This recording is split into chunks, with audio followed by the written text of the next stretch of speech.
Assalamualaikum warahmatullahi wabarakatuh.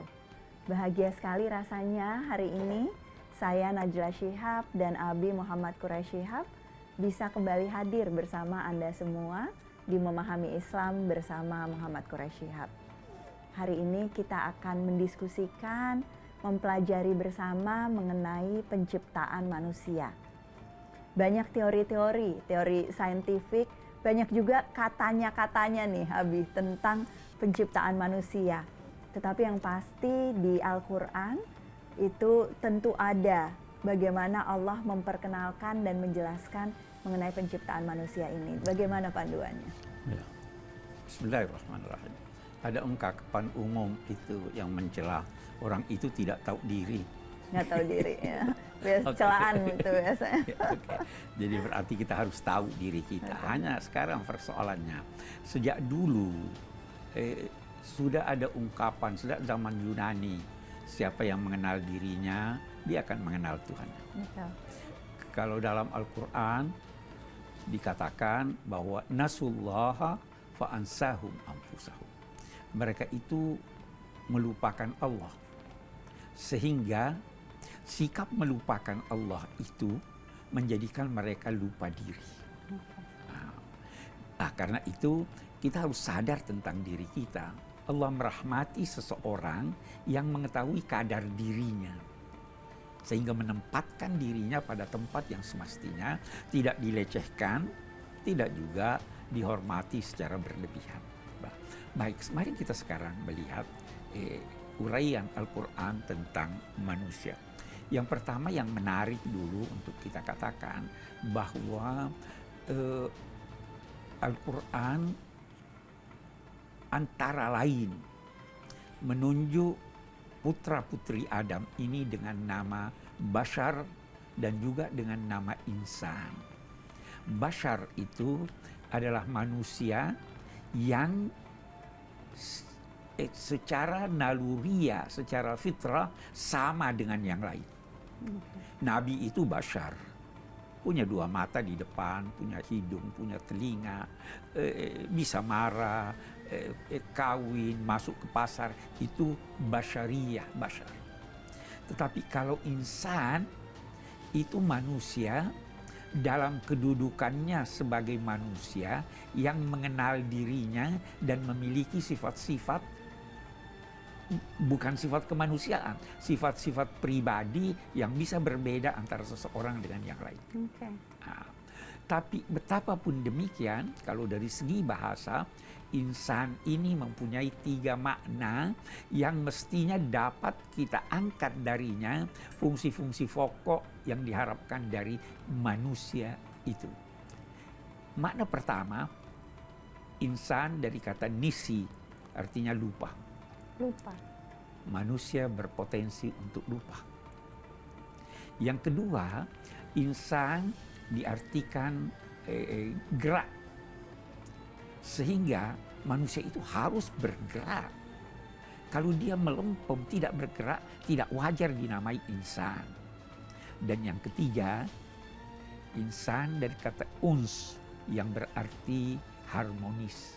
Dalam arti manusia ini harus selalu harmonis dan memang dia mestinya selalu bersikap harmoni dengan sesamanya makhluk, apalagi dengan sesamanya manusia.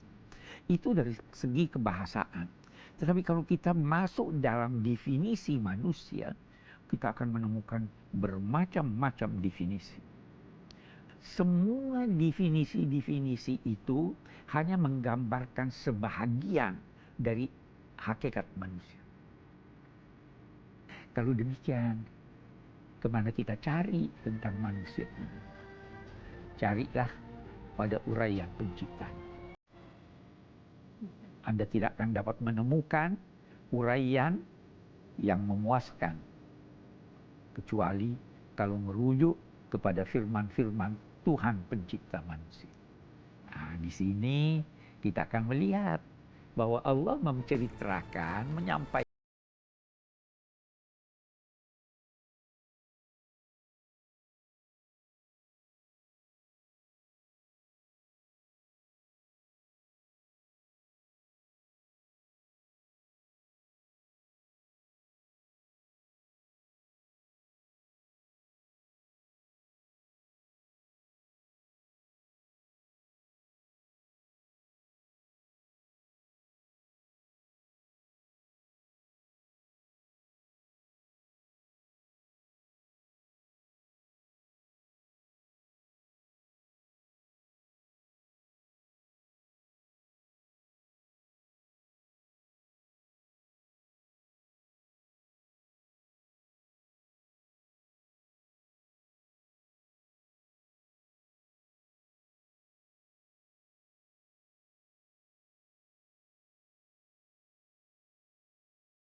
letakkan sedikit rasa pada akal Anda, supaya akal tidak arogan.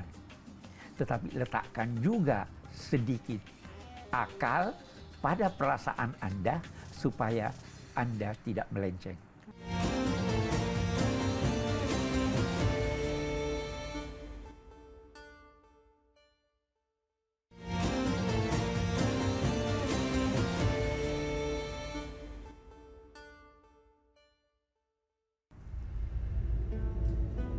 Terima kasih masih terus ada di sini bersama kami di Memahami Islam bersama Muhammad Quraisy Shihab.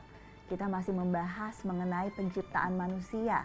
Mudah-mudahan diskusi ini membantu kita untuk mengenal manusia bukan hanya dari sisi lahiriah atau fisiknya saja. Dan mudah-mudahan mencapai tujuan insan yang tadi Abi sampaikan. Nah, kita elaborasi lagi, Bi, tadi. Apa saja sebetulnya cerita Al-Quran tentang kejadian umat manusia ini? Iya, kita bisa bagi dua ya. Ada uraian Al-Quran tentang Adam. Betul. Yang kita bisa katakan beliau adalah manusia modern pertama. Itu berarti bisa jadi ada makhluk-makhluk berbentuk manusia sebagaimana kata ilmuwan sebelum Adam. Dan itulah yang diungkapkan oleh malaikat, bahwa apakah kamu akan menciptakan makhluk Adam ini yang merusak di bumi, karena sebelumnya itu merusak di bumi. Jadi ada referensi, seolah-olah ada referensi tentang makhluk sebelum manusia. Gitu, dan kalau makhluk sebelum manusia pasti ada. Tapi manusia apakah lain, manusia sudah seperti kita atau tidak, itu persoalannya. Tapi itu tidak tertutup kemungkinan itu. Okay. Apa yang dapat kita simpulkan dari uraian Al-Quran, bahwa manusia ini terdiri dari jasmani dan rohani. Nah, disinilah timbul krisis. Karena banyak manusia dewasa ini hanya melihat dirinya dari segi jasmani dan memperhatikan sisi jasmanianya, tidak memperhatikan sisi rohanianya. Agama datang atau Islam datang mempertemukan keduanya dalam sosok manusia. Ada ungkapan yang sangat indah. Hiduplah dan letakkan sedikit rasa pada akal Anda. Rasa pada akal, supaya akal tidak arogan. Tetapi letakkan juga sedikit akal pada perasaan Anda, supaya Anda tidak melenceng. Baru gabung itu pada jasmani Anda, sehingga dengan tergabungnya, maka disitulah seorang menjadi manusia seutuhnya. Jasmani dan rohani. Jasmani jelas. Sampai sekarang pun jasmani kita saja kita belum tahu semuanya. Apalagi yang rohani. Allah menurunkan agama untuk kita ikuti tuntunan-tuntunannya yang menggabung antara kepentingan jasmani dan rohani. Digabungnya supaya kita menjadi manusia seutuhnya. Kalau kita itu ada ungkapan mengatakan begini, manusia itu dapat diibaratkan dengan air, terdiri dari oksigen dan hidrogen dalam kadar-kadar tertentu. Kalau kadarnya berbeda, dia tidak jadi air. Kalau hanya hidrogen saja tidak jadi air, oksigen saja tidak jadi air, harus menyatu dalam kadar tertentu supaya dia jadi air. Demikian juga manusia. Ada yang bilang kalau memperhatikan rohani saja itu malaikat. Jadi malaikat. Memperhatikan jasmani saja lebih mirip binatang. Betul. Gitu, itu ya, kita ini manusia. Kita memiliki perasaan dan lain-lain sebagainya.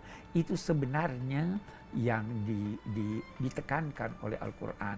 Karena itu kita temukan dalam Al-Quran banyak pujian terhadap manusia. Tetapi banyak juga peringatan dan celaan. Dipuji ketika dia dapat menggabung itu, dan dicela bukan saja ketika dia hanya memperhatikan jasmaninya, dicela juga kalau terlalu memperhatikan sisi rohanianya. Itu kita ambil contoh Nabi Musa di dalam Al-Quran diuraikan bahwa ketika beliau dalam 2 tanda petik bertemu dengan Tuhan, beliau tenggelam dalam kerohanian. Maka Tuhan menyentaknya dengan bertanya, "Matil kabiyaminika ya Musa." Apa yang di tangan kananmu itu wahai Musa? Musa terhentak dan dia sadar, oh saya ada tongkat. Maka dia menjawab, "Ya asaya, ini tongkat. Saya bertelkan dengan tongkat ini. Saya dengan tongkat ini menghalau binatang-binatang yang saya pelihara dan sebagainya." Kenapa dipertanyakan itu? Supaya jangan tenggelam dalam kerohanian saja. Nah, lebih-lebih Dalam jasmani saja. jasmani. Jangan tenggelam dalam kehidupan jasmani saja. Anda punya rohani, Anda punya perasaan. Dan itu yang penting sekali agar kedua dimensi ini bisa terus kita pelihara dan kita menjadi manusia seutuhnya. Kita akan bahas lebih lanjut pemirsa tentang sebetulnya kalau ingin mengoptimalkan ini, nilai-nilai yang harus kita penuhi sebagai manusia itu adalah nilai-nilai yang seperti apa. Jangan kemana-mana, kami akan kembali sesudah jeda berikut ini. Tetap di Memahami Islam bersama Muhammad Qureshi. Tuhan Maha Ghani, kaya. Kaya itu, kayanya Tuhan dalam Asma'il Husna Al-Ghani itu bukan banyak harta, tetapi tidak butuh. Kurangi kebutuhan Anda. Kalau Anda mengurangi kebutuhan Anda akan bahagia.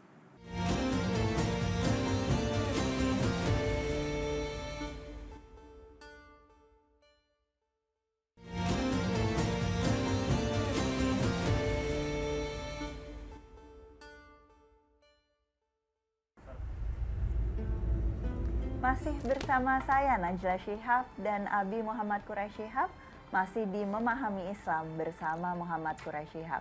Dan mudah-mudahan masih banyak pertanyaan-pertanyaan atau diskusi-diskusi di keluarga masing-masing tentang penciptaan manusia.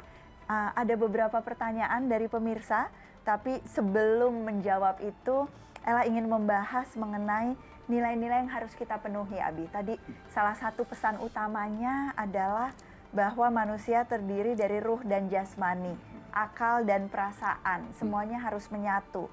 Nah, nilai-nilai apa yang sesungguhnya harus kita penuhi agar kita mencapai tujuan kehadiran kita di dunia? Kalau mau singkat, jadilah manusia. Jadilah manusia, jadilah insan tadi. Jadilah insan. Jadilah insan. Jadilah insan, memiliki jiwa. Tapi kalau kita mau rinci, salah satu di antara yang dikemukakan oleh para pakar adalah berdasar sebuah hadis qudsi yang menyatakan Allah menciptakan manusia sesuai petanya. Sesuai petanya. Petanya. Dalam arti Allah dianugerahi manusia sifat-sifat dan kemampuan untuk meneladani sifat-sifat Allah sesuai dengan kedudukannya sebagai makhluk. Okay. Jadi, apa makna itu? Kenalilah Tuhan. Upayakan meneladani Tuhan. Itu sebabnya salah satu definisi tertua tentang keberagamaan sejak zaman Yunani kuno juga, Seneca, seorang filosof Yunani, berkata keberagamaan itu adalah upaya meneladani Tuhan. Nah, kita dalam Islam ada Asma'il Husna. Teladanilah itu. Mari kita lihat, Tuhan Maha Mengetahui. Teladanilah, berupayalah melalui cara-cara yang dibenarkan agama dan tuntunannya untuk menjadi orang yang tahu. Berilmu. Berilmu. Nah, kita ada Tuhan Maha Ghani, kaya. Kaya itu, kayanya Tuhan dalam Asma'il Husna Al-Ghani itu bukan banyak harta, tetapi tidak butuh. Kurangi kebutuhan Anda. Kalau Anda mengurangi kebutuhan Anda akan bahagia. Teladani Tuhan. Tuhan tidak membutuhkan sesuatu. Tuhan Maha kuasa, maha bijaksana, maha Penyayang, penyayang, maha adil, dan sebagainya. banyak sekali. Upayakan itu sesuai kemampuan Anda, Anda menjadi manusia seutuhnya. Nah, ada pertanyaan juga nih, Bi. Saya bacakan aja ya. Saya pernah mendengar Ustadz Quraisy bahwa ketika manusia dilahirkan, maka ada juga jin yang terlahir yang menyamai kita, yang dinamai jin qarin. Dan mereka bisa berbisik kepada kita, mengajak pada kebaikan atau keburukan. Benarkah itu? Ya, itu ada hadis. Ada hadisnya. Tapi ada misalnya Nabi pernah bersabda, tidak seorang pun di antara kamu kecuali telah ditetapkan untuknya qarin, itu temannya dari jenis jin. Ada lagi riwayat yang lain, dan ini Abi lebih senang menjelaskannya dengan riwayat ini, bahwa setiap manusia itu ada bisikan dalam hatinya, bisikan baik dan bisikan buruk. Nah, ini lamah malakiyah, ada lamah syaitonia. Setiap orang punya itu, tetapi kalau dia mengasah dan mengasuh jiwanya, jinnya atau dorongan nafsunya untuk jahat itu melemah sehingga terkalahkan oleh malaikat. Kalau sebaliknya terkalahkan oleh jin. Itu salah satu makna dari ini. Dan saya kira ini lebih logis, sehingga kita bisa merasa bahwa ada bisikan di dalam hati setiap manusia, bisa mendorongnya untuk melakukan kebaikan, bisa mendorongnya untuk melakukan keburukan. Itulah jin yang buruk yang ada pada diri setiap orang. Kira-kira. Dan tentu harapan kita adalah tadi ya, justru bisikan kebaikan itu adalah sesuatu yang lebih keras terdengar. Harus dan demikian. lebih mengarahkan Ya. perilaku kita. Lagi-lagi itu bisa kita capai dengan mengolah rohani kita dan Betul. juga memperhatikan jasmani kita. Gitu. Betul. Nah, mudah-mudahan dapat banyak panduan teman-teman hari ini. Terima kasih sudah menyaksikan acara ini. Terima kasih Abi atas uraiannya. Insya Allah kita jumpa lagi pekan depan, dan sambil menunggu pekan depan jangan lupa prakteknya. Kita belajar sama-sama hari ini dan kita praktekkan apa saja nilai-nilai yang kita pelajari sepanjang pekan ini. Wabillahi taufiq wal hidayah. Wassalamualaikum warahmatullahi wabarakatuh.